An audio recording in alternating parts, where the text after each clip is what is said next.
is thinking.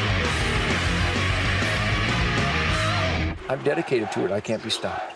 3, 2, 1. Hey, everybody. It's Ted Nugent, Real America Voice Spirit Campfire. I am the czar of middle finger, A10 warthog, truth, logic, and common sense. And if I did a documentary, it would be called Ted Nugent is America. But we already showed the trailer for Roseanne Barr's documentary called Roseanne Barr is America, which is why she deserves me and I deserve her. Roseanne, can you grasp the love real Americans have for your fine ass and your middle finger and your truth, logic, and common sense? Can you grasp this? Sometimes I can, but I can't grasp much of anything except for fighting my ass off to save this country. That's all I can really grasp, and I'm glad to hear people are thinking like me and you. I used to didn't think like you. Remember the last time me and you was on a broadcast together was on that Anderson Cooper deal when I was playing the part of a complete retarded liberal. Remember that? Remember that about 15 years ago? Yeah, you did a fine job. Hey, Roseanne, I got to tell you, I don't know if you were monitoring my flame-throwing truth, logic, and common sense ass all these years, because I've been doing this for over 50 years, where Constitution, God, family, country, the Bill of Rights, the Ten Commandments, the Golden Rule, independence, critical thinking. I figured that out when I was about 18. But that time on Anderson Cooper, you say you were playing the part of a retarded liberal, which they're all retarded. They're mentally ill. They're literally spiritually vacuous. Was there a pivot point shortly after that? And can I take any credit for clobbering you upside the head? Yes, I'm going to tell you how. Well, I was raised to be a retarded libtard because my whole family was, socialist. I was a red diaper baby. They were from, my family's from Russia and the Ukraine when it was big there to get rid of the Tsar and all that. They had that background, and then they came over here to get rid of the commies because they didn't appreciate it too much how it turned out, But for some reason, they still stayed socialist, like all these people that come to our country and bring their diseases with them of the mind. So I was raised like that. And, I used to follow you closely, like these libtards follow me, trying to ruin me and cancel me and all that they do. But I was like that with you. Boy, I was obsessed on you. I was so pissed off at you, damn it. I thought you were just the crazy patriarchy that I had to come after. And that's why I went on that there Anderson Cooper to tell you how wrong you were in the whole deal. And I tried my best too. And then I still said hi because I wasn't all the way libtard like they are now, where they spit in your face and try to kill you and burn your house down, and kill your kids and all that shit, and cut your kids' off and stuff. I wasn't that far gone because it hadn't progressed as progressiveness does progress like cancer. But I was only in the confrontation phase there.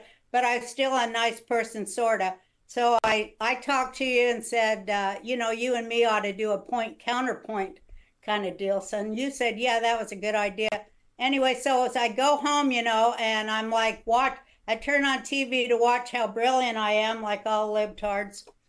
And by God, I thought I looked like a f***ing idiot. Now, Roseanne, there's a lot of footage of me taking on so-called debates with the Pierce Morgans in public television and leftist hippie MTV dirtbags. And I do get passionate, but I always remain respectful and gentlemanly while making my points. And here's what turns people, and I've turned so many. I literally turned Pierce Morgan because if you're going to debate the Second Amendment, you're not going to call on Ted Nugent and get a limey to play Concord Bridge again. I mean, we already established that back in 1776.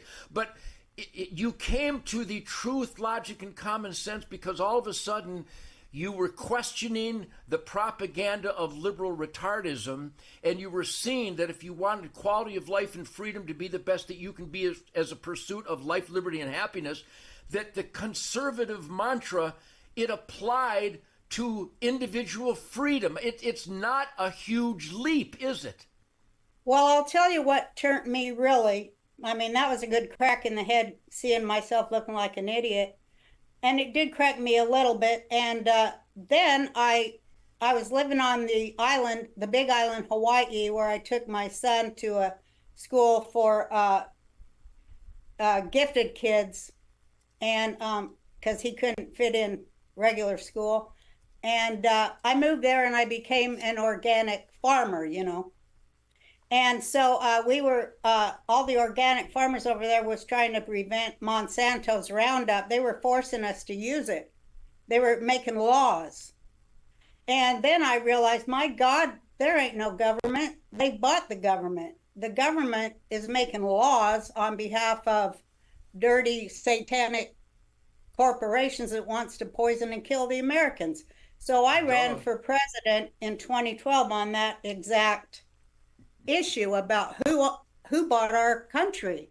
And therein I began becoming a radical constitutionalist. And I have become more and more so every year, you know. Well, again, you say radical because constitutionalist. without laws, we don't have a country, and we don't have any rights against the psychopathic, crazy ass billionaires that think they're going to decide who's going to live and die. Yeah, well, when you say radical constitutionalist, I mean, there's nothing in the history of mankind that is more radical than defying kings and emperors and the lifestyle of global slavery that the founding fathers raised their middle finger, and they came to a new land and went, wait a minute, the king and his henchmen can't just have a freedom of press and dictate propagandas. The king and the henchmen can't have the right to freedom of speech. The king and the henchmen can't have all the weapons. We are individual creatures from God, and we have independent spirit, and we have God-given, self-evident, truth-based rights. Now, when you mutilated the national anthem, which was hysterical, but it was also painful. It was painful to me. Were you deep into the retarded liberal propaganda puppet lifestyle, and did that help you get out of that because it was embarrassing? You know what was so sad, because I meant, you know, you watched my trailer, and thank you for showing it. I'm going to show it a lot. I love it. It's coming out June 1st, you know, in 85 million American homes. And so I hope people will enjoy it, because it kind of is the story of how I went from retard to patriot, and, you know, my life along the way, with, you know, a firm basis in God. I always was a believer, and I was always from, you know, a religious Jewish family. But, you know, my family, like I said, they didn't like to be ruled by czars and kings either. But they, at that time, like it is now, kind of, people thought there was only two choices: to be ruled by, you know, tyrants on the left or royals. And America is the proof that we don't have to do either. We have our own way. We decide our government. Yeah. Well, we're supposed to, and we did on November 5th, 2024, for maybe the first time in my lifetime. Reagan was pretty good, but he was also bamboozled. Reagan was bamboozled to sign the National Firearms Act, which was an infringement against the Constitution, against the premise of America. Number one, Roseanne, thank you. We love you that you have risen up, because it's not easy. You know what? It's actually been easier for me to be defiant and conservative and constitutional and truth, logic, and common sense. It's actually been easier for me to be that all my life than it is for mentally deranged people to come from the puppetry, the slavery, the control of the propaganda ministry and the Uncle Sam deviates. It's more difficult for a heroin addict to quit than for Ted Nugent to have never started heroin. So you are a brave. I give you. I know you're trying to get rid of me, but I got to say something. No, not at all. Not at all. Oh, okay. Well,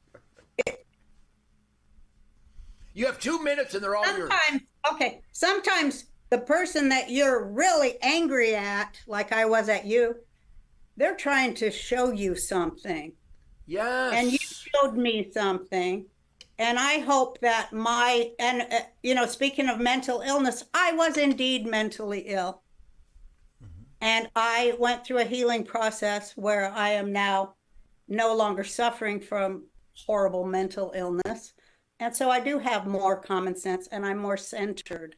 I'm not trying to fight a million battles in my mind or my soul anymore. I am happy to be centered in common sense and gratitude that I made it through, and I wouldn't have made it through as a woman in any other country but this one. But here's what I want to say before you kick me off. Look at my gun. It's signed by Trump. And look at this side here. I got it like... That's so beautiful. Ain't that something? And it's a pearl handle with the, whatchamacallit. It's engraved beautiful. There. Never beautiful. Surrender, President Trump. Take America back. And look at me. I shoot all the time. I got me an 8-point buck. It's hanging on my wall. I came back to the land of the living. I was the prodigal daughter. I came back to the human beings. Thank you, Ted, for having me on your show. Well, I love it. We're down to about 10 seconds. God bless you. You're down in Austin, Texas. You're going to come back on after your documentary, Roseanne Barr is America. I'm going to have you on again soon to continue to promote this because you're proof that anybody who has been strangled by lies can come back to the truth, logic, and common sense. We truly love you. Welcome to Real America, Texas, not just geographically, but spiritually. Roseanne Barr is America. Keep your eyes open for it. Happy Father's Day every day. Happy Mother's Day every day. Happy Thanksgiving every day. Happy Independence Day every day. I love Real America. You people deserve me.